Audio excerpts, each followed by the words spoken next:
akatupa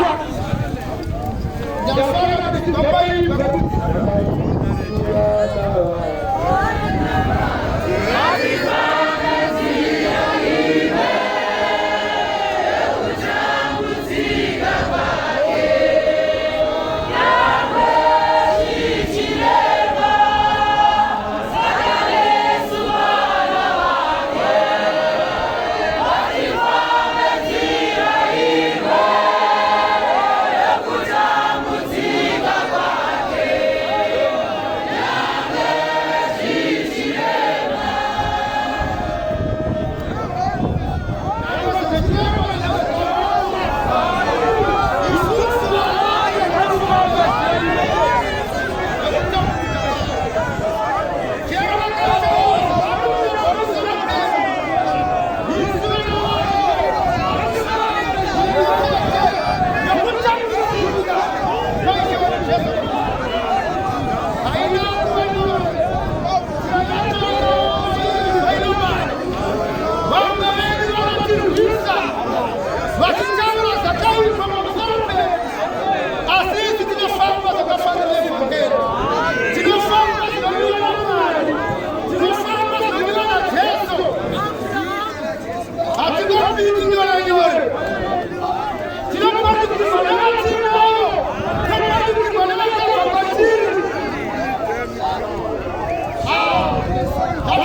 I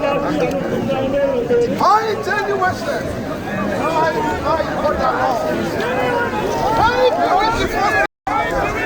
Hello, divorce 32 guidance.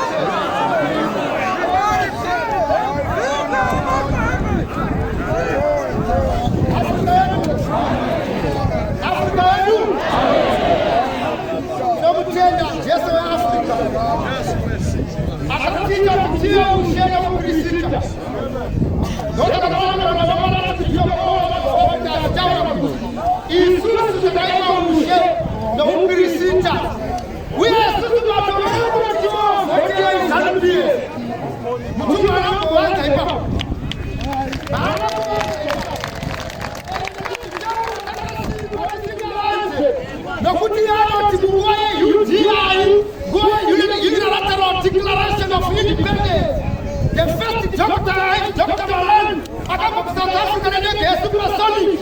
I should have been able to turn on again Zimbabwe. It's not a honor. Dr. Malan, I could have turn again Zimbabwe.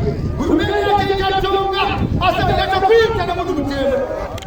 Mafuganu, I don't come to Manakamu tell Dr. Malan, no Arabu Chifu, no Arabu Chifu, the Kamufuda, I talk to Malan. We would have told us in Zimbabwe. We would have been Trego and Matema and Alakunaria.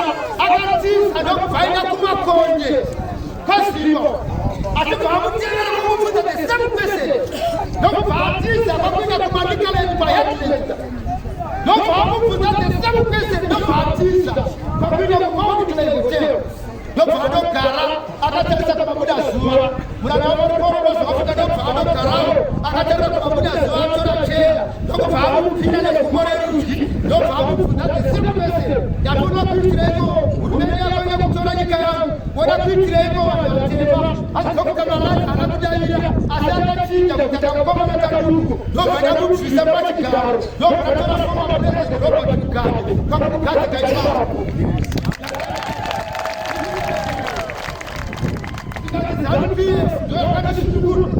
Guai ya komana kuhono ayaka kuwaiya batula na patira sauta wamwa kutoka kwa kirego hadi wakatoka na patira sauta wakati mmoja hizo jawabu ya sokona na kutaja mmoja tatoro hadi kaza biverke kule komana na kubashuru kwa dunia makomana yo asaja kutoka na mata na kutoa funga kuti baba ndio ya kukutana yake sasa kufuta kutunua matendo yote ana wakati mmoja basi kwa mama kwa shope maji hata kama una kati forward na matai muikerwe tikasika mchata nikatani tatoro doza kiruita hivi hata kama wale matumbuso wakafeka ndio ya Musa wakatoka chini ajua ya Mungu kurema kusikiru sana hiyo chama wachukuru kutoka kwa mama Rumene na kufuata sana pia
kuchiza wajika yenu tunasunumuka.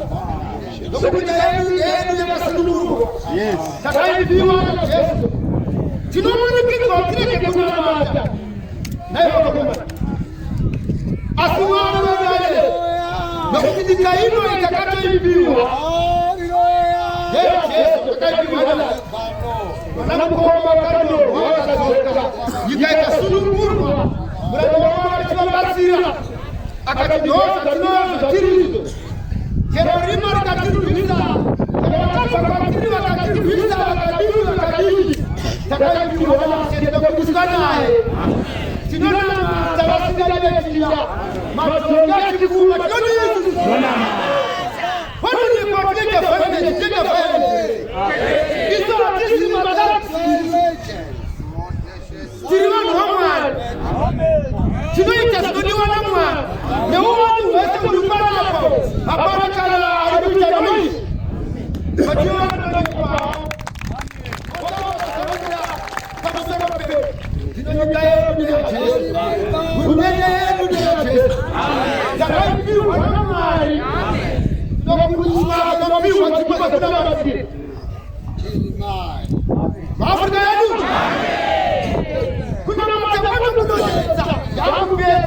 Mungu atakayetika pamoja na Paulo weta zanga sakaro ya timu msana takoti zile hizo kuna matakoni kuna matakiko yako kadiri hapo wakati ndio mbele ya mate dokta tumo wanaendelea msana sakaro utamzika na Paulo utamzika na Paulo Yes.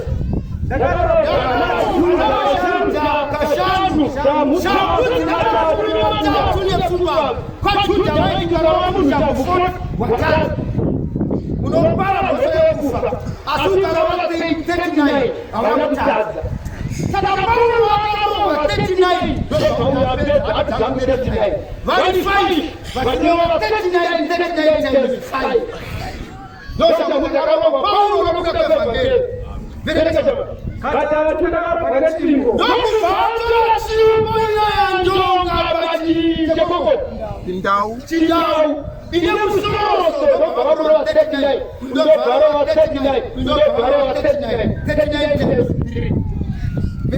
kama ndakachapa na mabe doku fatula doku chapa nao hata tunawafikiri wanatike wakufikiri wanatike uwena makati usiku wewe tena masikati kama mkubwa Manze mkashinji manjozi tenzizi manjozi za makororo kule makororo akafika makabili ya Mungu Baruko Teresa Bwana Injozi katibusa na dalalazo Berekesha manjozi Beruzi wala kutibusa Kutibusa na bata Berekesha manjozi kuna yete na kutibusa manjozi mukuta tani kwa kuchapa kwa kupondwa Alikuwa Yesu Nurende kuchapa kwa mwenye manjozi mukunga Yes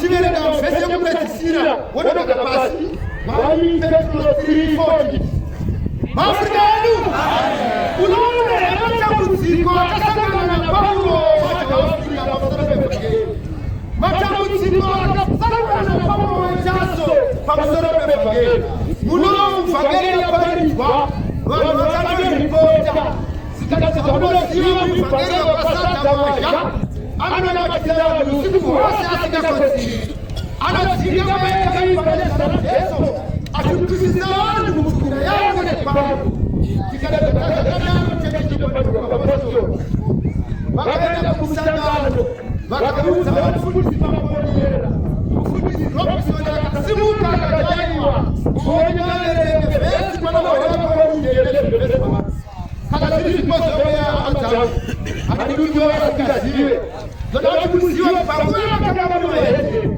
maiwe ya kufanya ndio ndio mchao sababu tunashirikiana sio hakuna Mungu anaomba anayeteso na tuwe Nekuti mumwamara kuwa basa kukuwa mwewe.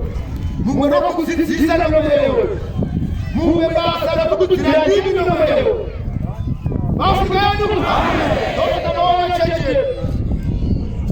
Kinachofuata ucheche medu zakakwana. Hapana chisipo. Bana leo mtumwa wewe sema baba. Hapana chisipo. Kana wao kusema kwa nyoyo. Amen. Anaga na mbaya baba. Sasa kungoni ndo baba kumka. Nataka na sobira nataka nini? Kana sisi sasa mimi yetu.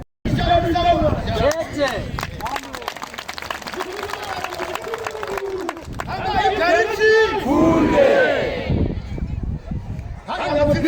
Zimesesa mgani chorera wana mgatora mkati mgatora asichecha mshore nataka kulaba baba kutenda sina wakatora na akaenda cheche wakaisia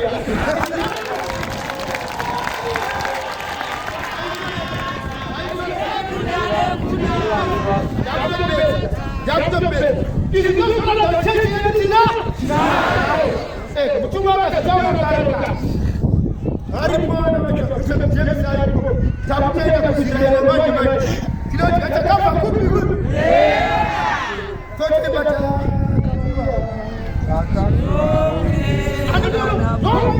Sanami wa sakujenga na Paulo wale watu mangwanda Eva ngena alimuno mangwanda Eva ngena alimuno sinao sinotawa ya kuchora mama na Eva ngena kutokea kwa adui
kana sirise post unogona kutora kuti manje kandiba asitama singatori manje wa post wangu wakakambiwa na Yesu 1934 madongore kwa sasa nitakuta wachoko hadi siruano kuti vanhu vamwari vatende kuivangeli mwari ine mbiri mafungenu ndakupedza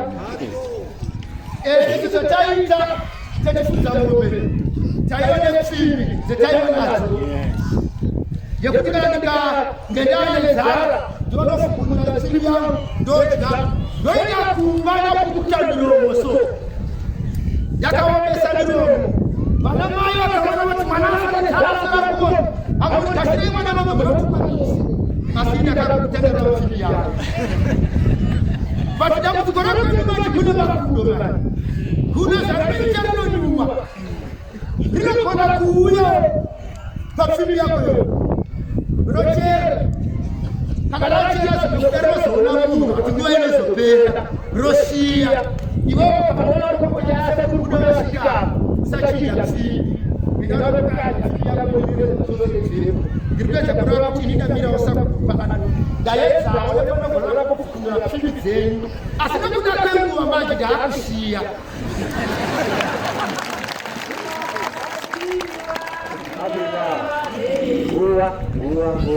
mafuta yedu nokuda kwenguva ndaakusiya mazvizwere iwe watirega kutochinja kana kuti usaroya wasitonoita makuva wotaanda pepe yakabatwa musi watinosangana nodikumbukira mafuta yedu nokuti muna timwe chine maitirwa acho tinozuziva kana sadza chairo chairo rinomaitirwaro mabikirwaro kana musuva wesadza unougura ugoushinyenga zvichiendera neusami hworosevana